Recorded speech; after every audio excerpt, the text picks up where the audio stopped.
you just to check in, just check out what can you do to feel more comfortable right now.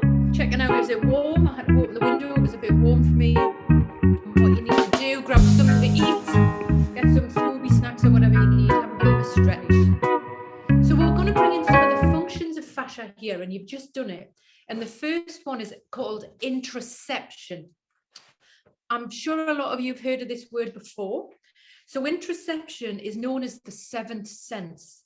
It is the awareness of what's going on inside of your body. So when I'm asking you to notice that edge, that tension in the shoulders, which we now know is the fuzz. So we're noticing what's going on here, because the human body is capable of amazing things, and we can interpret, integrate, and regulate signals from within ourselves.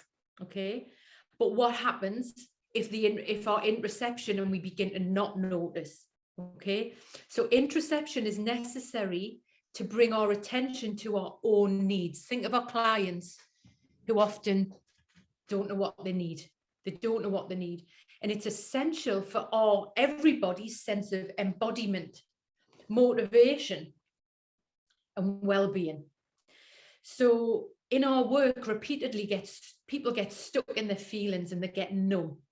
And when the interoception, that noticing, so Claire mentioned trauma-informed, I teach trauma-informed yoga that is trauma-informed. If we can start to notice that and have choice around that, this is what we're doing. We're getting people to notice, our clients to notice what feels good, what doesn't feel good, is the tension. Because when the interoception is dysfunctional, it plays an essential component of many neurological, psychiatric, and behavioral disorders.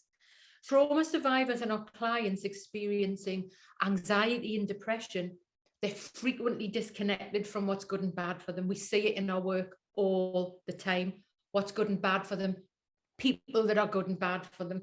So what I notice in a lot of my work is around interoception in the recovery space and veteran space. Lots of people come up to me and they're hypermobile. So the work here is that they don't know the edge with alcohol, with drugs. They don't know where they end and another person begins. So there's the boundary issues. Proprioception is known as the sixth sense. So it's knowing where your body is in relation to the environment. So it's known as the sixth sense, and it's Latin for having a grasp on oneself. So a quick test would be finger and putting your finger on your nose. Putting your finger on your nose.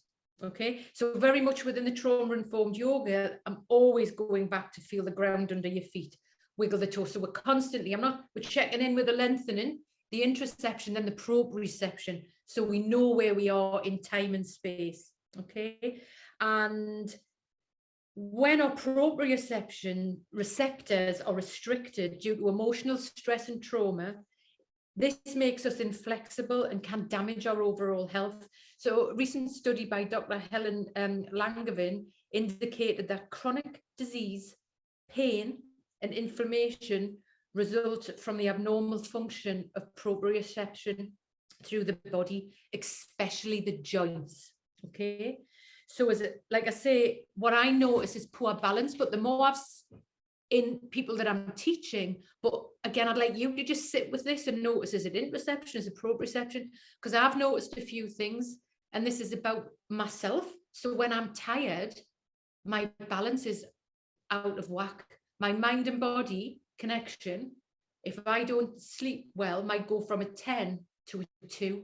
Sometimes if I'm so tired, I might think I can't even walk down to the shop to buy some fish fingers, or there's no way I'm leaving the house. Well, usually if I'm well, or if I'm not tired, I'm out doing this, I'm running, I'm this. I think I'd fall in a ditch if I went running. So it's noticing the impact of sleep apnea. I have a lot of clients with sleep apnea. So sleep is usually poor, again, when we're starting to work with clients who aren't well, whatever they're presenting with, the sleep's usually out of whack. And when the sleep's not right, we can get close to madness quite quickly. Again, proprioception, think about drugs. A lot of our clients want to self-numb, food, drugs. I'll be missing some of it, overwork, gambling. But again, for me, thinking about taking drugs being off your head. You're not in your body, are you? Yeah. Having a hangover, numbing. We don't know where we are in time and space.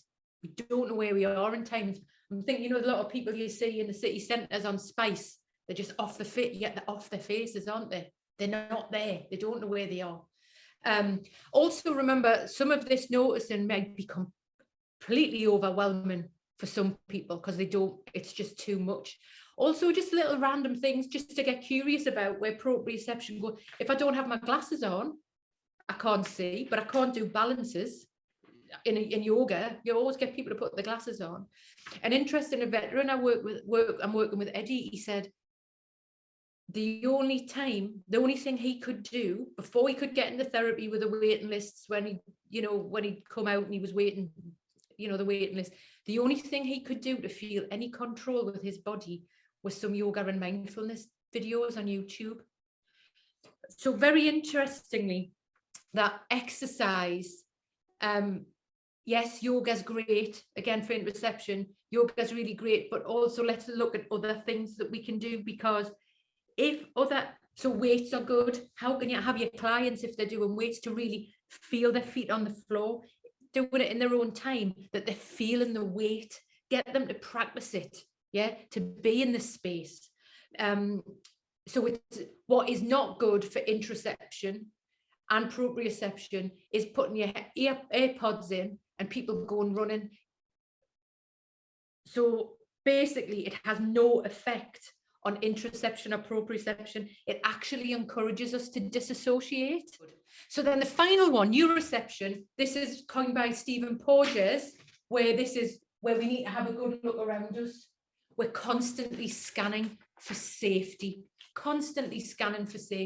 So the messages through our eyes, our body, because often our trauma clients, they've got their back to the wall. They know how to keep themselves safe as well. So please don't discount that.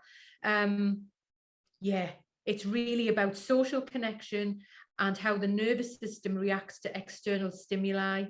And really, yeah, where often we can go to a place where we think our life is in danger when it's not. And I'm just going to give this quick example about the horses.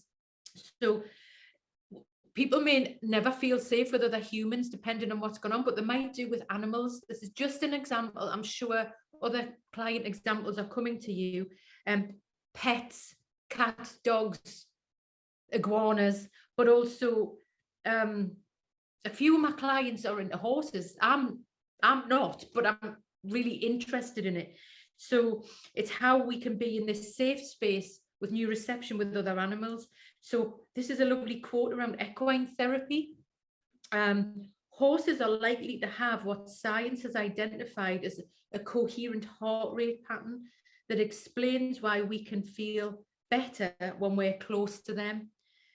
A coherent heart rate is indicative of a system that can recover and adapt to stressful situations very effectively.